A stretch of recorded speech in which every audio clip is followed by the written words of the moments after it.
Hi there, Dorothy here from Dr. D_PhD. Please hit the subscribe button and the bell icon and I will let you know when I upload new videos. Thank you. My guest today is Lynette Muthray. Lynette is Regional Manager of CHOC, Western Cape and Namakwa region. CHOC aims to save lives through early detection and making the journey of those who are affected by childhood cancer less burdensome through the comprehensive support programs that they offer. The catchphrase is keeping more than hope alive, and that is exactly what they are doing.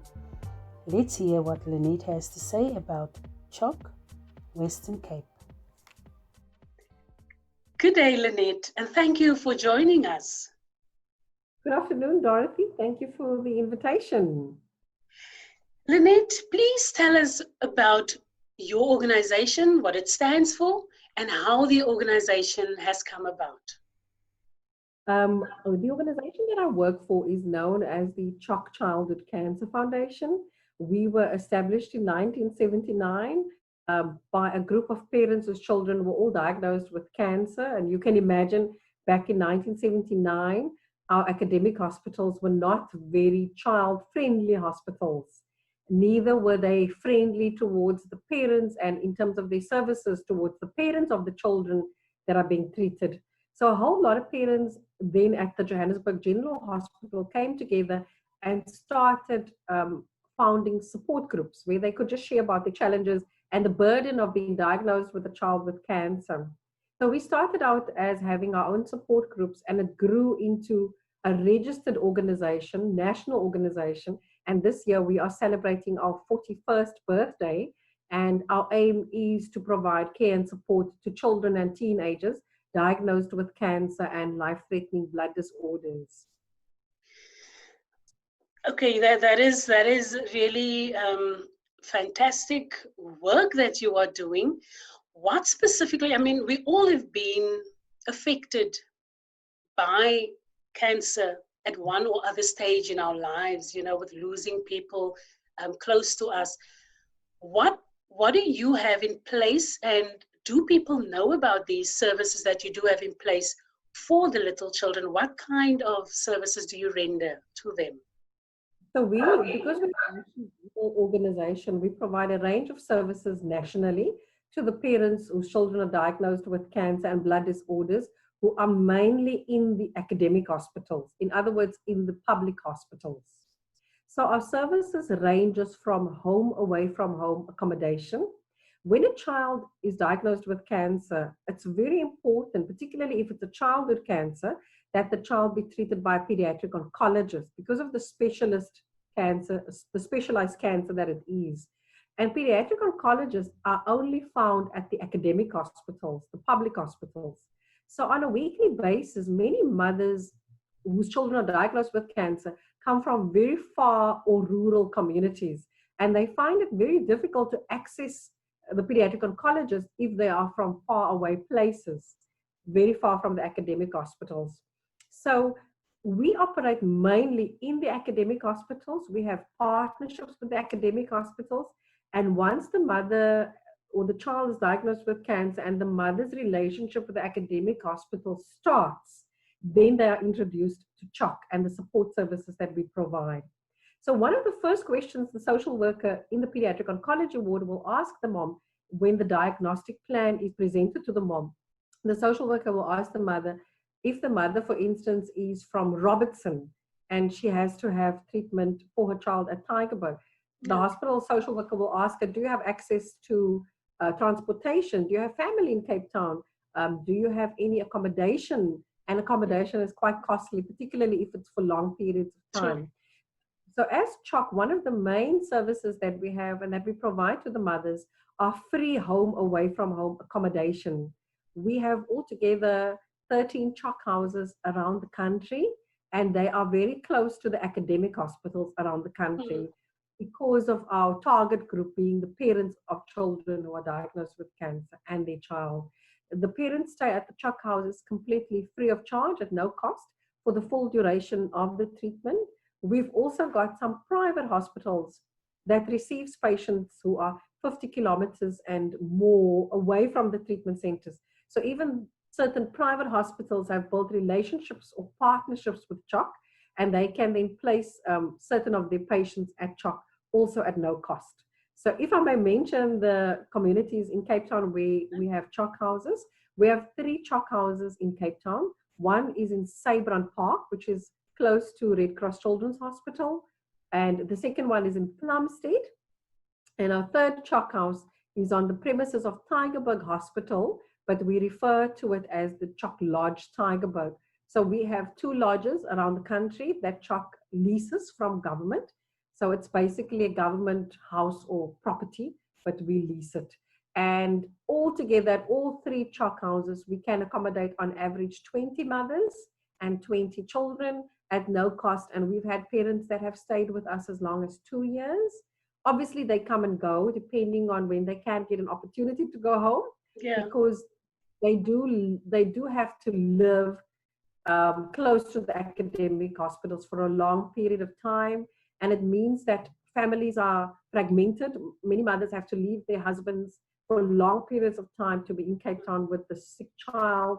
Many mothers have to resign from their full-time employment so that they can be with their child. And they have other younger kids or slightly older kids back at home. So it places a lot of pressure on the parents.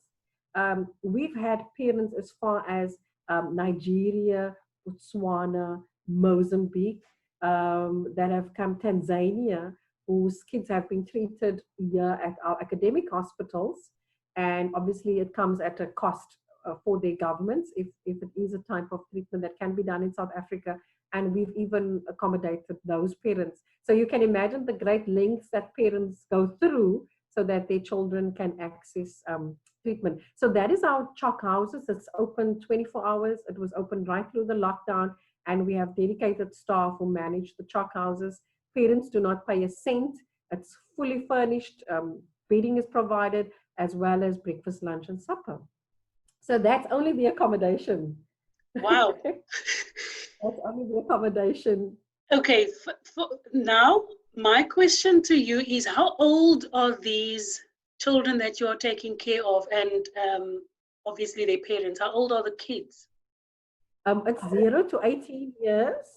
And the children are coming, if I might mention Cape Town as an example, the children are mostly treated in a pediatric oncology ward.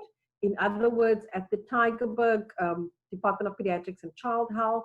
We also work with the hematology wards, and that means the hematology ward at Tygerberg and Grooteskier. So the children are between the ages of 0 to 18 years that are with us. Yeah, because we've had babies as young as 4 months being diagnosed with childhood cancer. And we've had parents from different financial backgrounds and financial circumstances. As you know, cancer does not ask how much you earn and what type of house you reside in. So the age groups, 0 to 18 years, yes. So that being said, having such a lot of young children in your care, how do you take care of their educational needs? Do you have qualified teachers, or and the priority, what is it at that stage? Definitely the priority is to focus on the treatment. You have children that spend up to 4 days a week who are residing in the CHOC houses, who spend 4 days a week for a full day in the hospital. So the hospitals do have their own schools. There's little schools at Red Cross and Tygerberg for the children who are well enough to attend the school. It's brilliant schools. It's so well managed. And they then collect the kids that are admitted into the wards and in the outpatient clinics, and they can do a little bit of educational sessions with the kids. But in the CHOC houses, because of the children's days being filled with treatment and, fighting for their lives, so just to say, it's very difficult to have a structured teaching support program in the CHOC houses, other than extramural things that we can do after 3 or over weekends, which is extramural activities with the moms and with the children, but much more fun, experiential things that we can do with the kids. But it also depends if they are well enough to participate.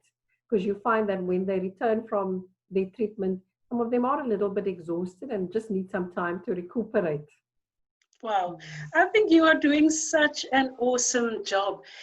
Um, with regard to funding and just general support, what is it like from community, government, business, and other organizations?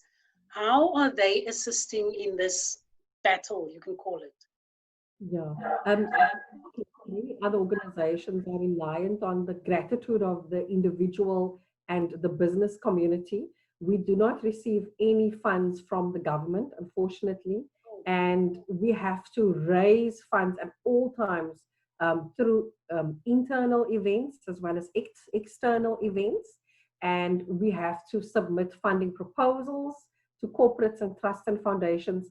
And it's very challenging to raise enough support for the work that we are doing, because as you know, running or managing CHOC houses are quite costly. So we really need a greater sense of support from the corporate sector as well as the members of the public. We do different things like, as I said, events. We also sell merchandise, from coffee mugs to water bottles, to generate our own income. And then we also have a group called or known as the Cows.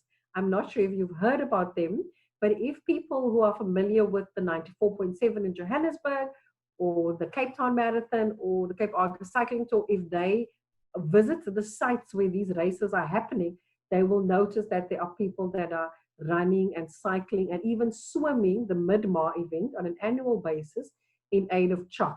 And these are normal members of the public who absolutely love to keep fit. And they then, when doing so, raises funds for CHOC on an annual basis. And they were started by Grant and Karen Bain, a couple from Johannesburg who lost their daughter due to cancer. And the initiative is now in their 11th year. And it's amazing how much the cows have raised over the years to support our services as CHOC. I was really smiling when I read about that in your brochure. And yeah, I would love for you, if you want to, for me to share your information on the screen so that we can really support. You know, I think you can do with all the support that you can. Yes. That would be highly appreciated. Anytime. Being the managing director of CHOC, you are such a positive, vibrant, bubbly person. How do you cope? I mean, this is not a fun job to get up in the morning and think, oh, I'm going to have a lot of fun this morning. How do you cope with your job and still have that beautiful smile? I think the difference with myself and our admin ladies who are colleagues in the admin office, we are sort of shielded from that much more close-knitted relationships that our other house staff build with the families. In the other, yes, our office is based at a CHOC house, but it is an overflow house, CHOC House, Stapleton Park. Our office is located there. But at our other properties where we have CHOC house staff, they are much more on a daily basis, building relationships with the families. So it is quite challenging when we lose a child or a teenager due to cancer or a blood disorder. And it is quite challenging to see the heartache that the parents are faced with. And it affects us. But the good thing is we do have wonderful people that help us with debriefing sessions and care for the caregiver workshops. And having your own outlet is very important. The support of family, having spiritual leaders that guide you and that you can ring up and say, today we've lost another hero or warrior, because we've lost amazing kids over the years. And the unfortunate thing I would say that contributes in South Africa to the loss of kids is because children are not diagnosed quick enough. Children are diagnosed too late in South Africa. And our survival rate, even though pediatric oncology, once a child is diagnosed early, has got a good success rate, there are cases where children could have been diagnosed sooner. And this is because the public need to be more aware, made more aware of the early warning signs of childhood cancer. And what are those signs, Lynette, just to get a little bit deeper into that, what are those signs that we need to look out for as general public? CHOC uses the Siluan early warning signs, And every letter in the word Siluan refers to an early warning sign. And the early warning signs was developed by the South African Children's Cancer Study Group, whom we work very closely with. And we take those early warning signs, and on a lot of our material, we advocate on behalf of children by distributing those signs. If I may go to the letter S, the letter S refers to seek help early, that a parent should seek help early if there's a new symptom or a sudden symptom that makes its appearance in the child's body. The letter I refers to the physical eye, and that refers to a sudden squint, a bulging eye bulb, or sudden blindness that the child might be faced with. The letter L refers to lump. We all know as women that we need to go for mammograms, we need to check our breast for lumps, and you do get, as we know, a cancerous lump and a non-cancerous lump. Now, a cancerous lump is hard and normally growing, and parents need to look out for lumps in the children's body, in the abdomen, the pelvis, the head, the neck, the testes, and the glands. That's very important to not take lumps lightly. I do know that when a child is diagnosed with TB can present itself with a lump, but a TB lump needs to disappear within 6 weeks. And if a parent sees a child with a lump and that lump still persists and grows, a parent needs to get a second opinion. We're not saying as CHOC every lump is cancerous, but we do want the parent to request a referral letter to the nearest academic hospital if the symptom persists over a long period of time. So that's the letter L. The letter U refers to unexplained, like an unexplained fever over a long period of time that's not leaving your child's body, unexplained vomiting, and for instance, the enlarged head with or without vomiting, unexplained weight loss, where the child is just losing weight. The child is very fatigued, constantly doesn't want to play outside, ride his or her bike, or play with friends or family. He's just constantly tired. Or easy bruising, when the child, for instance, rides on his bike and when he falls, he bruises quickly and easily, and it's blue marks. So that's unexplained. And then the letter N, which is the last letter of Siluan, that refers to neurological. And with those signs, a doctor can assess whether the child is diagnosed with a brain tumor or not. And neurological is when the child's motor skills does not progress. For instance, the baby was able to crawl, and now this particular morning, the baby cannot crawl, or a toddler who's lost his or her balance, is constantly losing his or her balance, and headaches, constant headaches. A child who's not diagnosed with ADD or ADHD and who's not undertaking any medication for ADD or ADHD, which is the Ritalin, as you know, it's a very well-known medication for a child with ADHD. Other than that, children should not complain of constant headaches. Also under neurological, as I said earlier, an enlarged head with or without vomiting. And those are all brain tumor signs.